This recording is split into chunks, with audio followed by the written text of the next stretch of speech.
Bonjour. Comme convenu, nous allons parler de la traite des Noirs par les arabo-musulmans, le tabou absolu.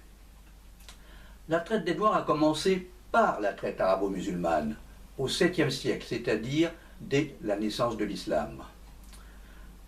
Elle s'est terminée au début du XXe siècle, soit 13 siècles de traite.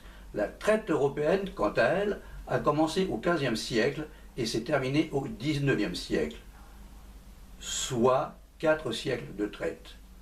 La traite musulmane fit environ 17 millions de victimes. La traite européenne, environ 12 millions de victimes.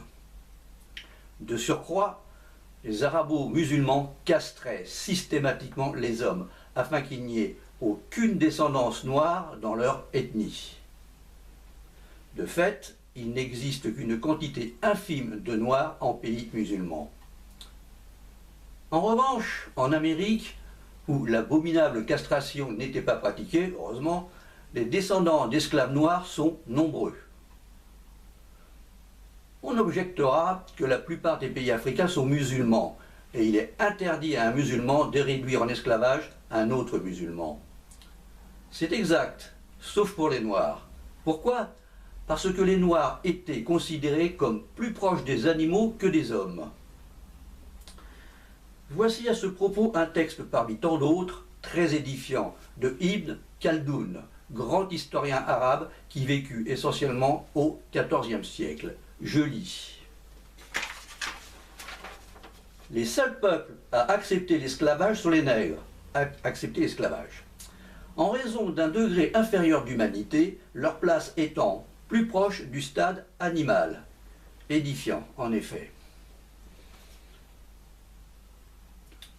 Pour une information complète sur le sujet de la traite des Noirs, nous ne saurions trop vous recommander l'ouvrage « Le génocide voilé » de Tidiane Ndiaye.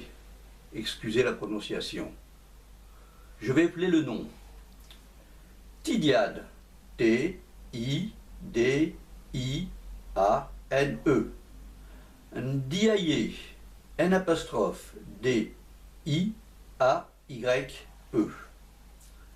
Je précise que Tidiane Ndiaye est sénégalais et musulman. Mais alors pourquoi ce silence de la part des Noirs d'Afrique? Pour Tidiane Ndiaye, la majeure partie de l'Afrique étant musulmane, il s'agit de solidarité religieuse. Certes, les Occidentaux ont pratiqué la traite des Noirs.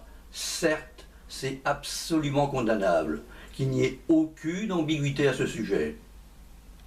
Cependant, rappelons que les Européens furent les premiers et de très loin à avoir aboli l'esclavage. Et de cela, nous devons, nous, Européens, en être très fiers.